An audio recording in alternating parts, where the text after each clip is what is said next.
Thank you, Mr. Chairman, and thank you to the panel for being here this morning. Dr. Schultz, to your left.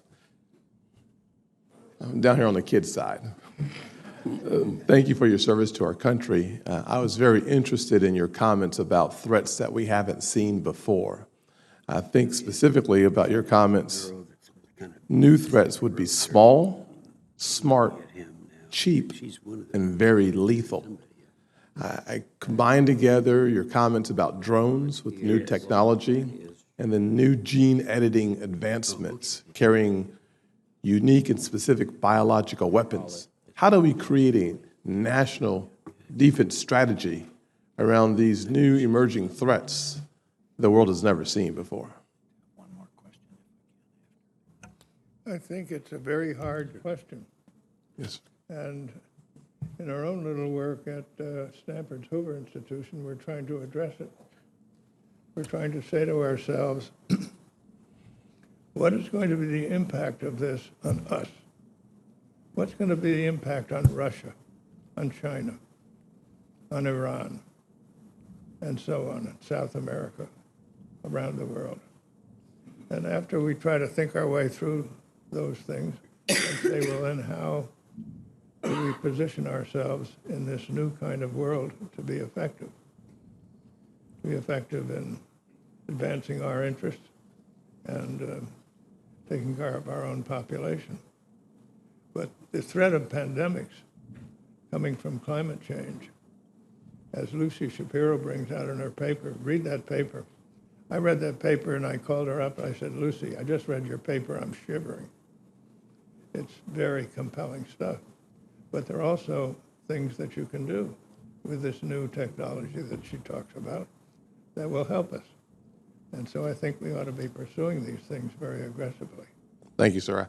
I certainly would allude to the chairman, Dr. Schultz's comments about perhaps having Lucy Shapiro come talk to us about the importance of the new gene editing opportunities, whether it's CRISPR or Cas9 and other new avenues that we'll have to explore in the future. Dr. Kissinger, I'd love to ask you a question. I want to underline, Mr. Chairman, that you ought to get Lucy to come here and talk. She's so smart, but she's so much fun. And she just will light up the place, but you're also going to learn a lot from her. Well, you guys have been very engaging and also very intelligent, so thank you for being here. Dr. Kissinger, this morning I had the privilege of having breakfast with one of your high school mates, Chairman Alan Greenspan, who said hello. My question for you, sir, is would you talk a little bit about the utility of economic sanctions against Russia, specifically energy sanctions, as a way of impacting their aggressive behavior?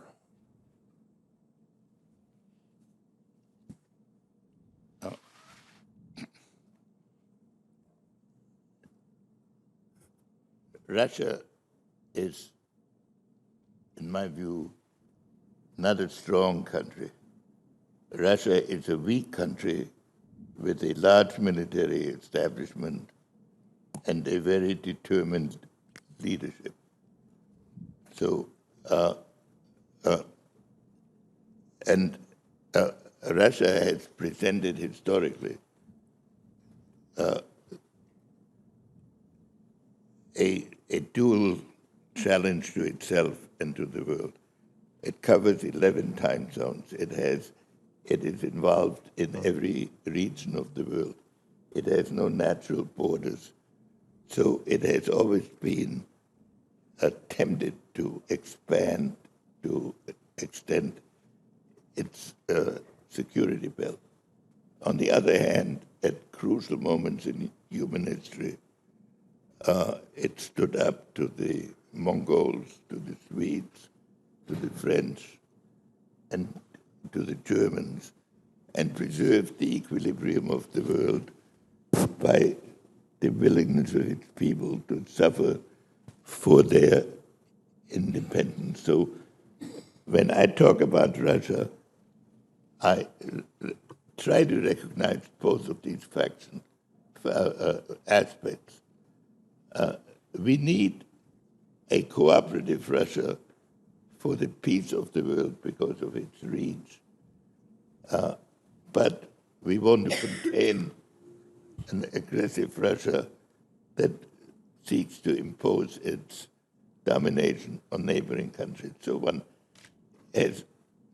always faces this dual concern.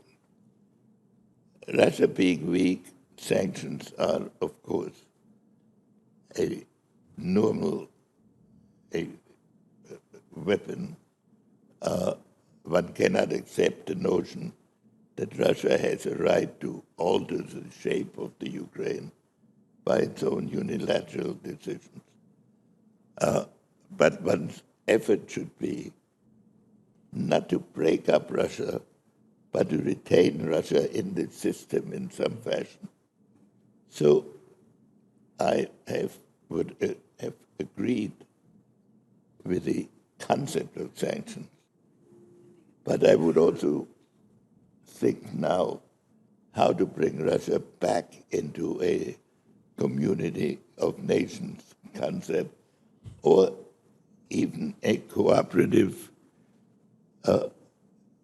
relationship with the United States. I met Putin 15 years ago, and at that time, the issue was the abrogation of the missile defense agreement in which I had been involved. And at that time, this was a month before 9/11, Putin said, I'm not so interested in the missile defense agreement. I'm interested in radical Islam. And I want to know whether it is possible to have a strategic partnership with America going from Tehran to Macedonia. So that sort of thing is always in the back of their mind, but there is also in the front of their mind the environment. So my answer to your question would be, I would reluctantly have agreed to sanctions. I would now look for a way to see whether we can restore a meaningful dialogue in the context that I mentioned, even keeping in mind some of the absolutely unacceptable things they did during our election campaign, which have to be precluded in any further. But I would now think in the restructuring of the world that I try to indicate, we should make an effort to have a dialogue with Russia. Thank you, sir. Thank you, Mr. Chairman.